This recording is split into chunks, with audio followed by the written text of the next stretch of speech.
Class లో December prelims mains కొత్త class start అవుతుంది. ఈ నెంబర్ కి కాల్ చేసి రిజిస్టర్ అవ్వండి. లిమిటెడ్ సీట్సే ఉన్నాయి. విగ్గు మార్చినంత తేలిక పెళ్లిళ్ళు చేసుకోవచ్చా నిరూపించాడు ఈ విగ్గురాజా. ఒకటి కాదు, రెండు కాదు, ఏకంగా 50 పెళ్లిళ్ళు చేసుకున్నాడు.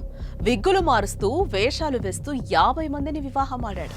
విగ్గులు పెట్టుకుని రకరకాల హెయిర్ స్టైల్స్ లో అందమైన ఫోటోలు మ్యాట్రిమోనీ సైట్లలో పెడుతూ డబ్బున్నోడిగా నటిస్తూ అమ్మాయిలను బురుడీ కొట్టించడం ఇతగాని స్పెషాలిటీ. ఈ కేటుగాడి వల్ల చిక్కుకొని మోసపోయిన ఓ ఫిర్యాదుతో విగ్గురాజా భాగవతం మొత్తం వెలుగులోకి వచ్చింది. ఒకప్పుడు పెళ్లంటే అటు 7 తరాలు ఇటు 7 తరాలు చూసుకుని సంబంధాలు ఖాయం చేసుకునేవారు. అయితే ప్రస్తుతం కాలం పూర్తిగా మారిపోయింది. మ్యాట్రిమోనీ సైట్లు, కమిషన్ల బ్రోకర్ల ద్వారా సంబంధాలు కుదుర్చుకొని పెళ్లిళ్ళు చేసుకుంటారు.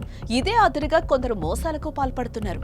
ఈజీ మనీకి అలవాటు పడిన కొందరు కేటుగాళ్లు మ్యాట్రిమోనీ సైట్లలో ఫేక్ ప్రొఫైల్స్ పెట్టి అమ్మాయిలను మోసం చేస్తున్నారు. పెళ్లి సంబంధాలు కుదుర్చుకొని భారీగా కట్న కానుకలు తీసుకుని ఆ తర్వాత మొహం చాటేస్తున్నారు. తాజాగా హైదరాబాద్ లో కూడా ఇదే తరహా ఘటన చోటు చేసుకుంది.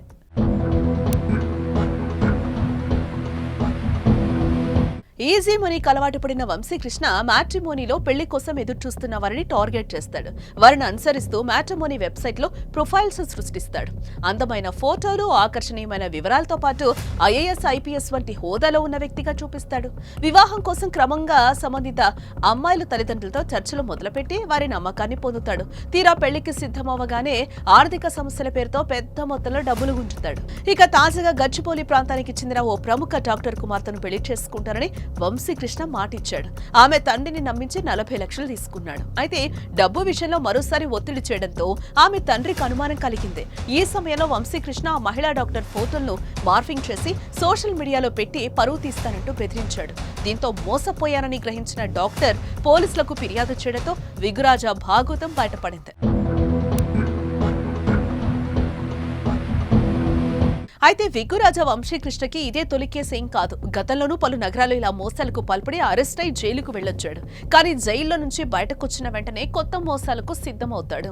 కొంతమంది అమ్మాయిల తల్లిదండ్రులు ఆయన మోసానికి బలై తాము మొత్తం ఆస్తి కోల్పోయారని చెప్పుకున్నారు. ఈ పరిస్థితుల్లో వారు పోలీసుల వద్దకు వెళ్లి ఫిర్యాదు చేసిన వంశీకృష్ణ తాను వినియోగిస్తున్న విభిన్న వేషాలు, టెక్నాలజీ కారణంగా పోలీసులు కూడా అతన్ని పట్టుకోవడంలో ఇబ్బంది పడుతున్నారు. ఇక వంశీకృష్ణపై కేసు నమోదు చేసిన పోలీసులు పరారీలో ఉన్న అతగాడి కోసం గాలిస్తున్నారు. ఇక ఇలాంటి మ్యాట్రిమోనీ వెబ్సైట్ల ద్వారా సంబంధాల కోసం ప్రయత్నిస్తున్న తల్లిదండ్రులు ఆచితూచి వ్యవహరించాలని పోలీసులు సూచిస్తున్నారు. సంబంధం కుదిరే ముందు వ్యక్తి గురించి సంపూర్ణంగా విచారించి నమ్మకమైన వర్గాల ద్వారా ధృవీకరణ పొందాలని సిఫార్సు చేశారు.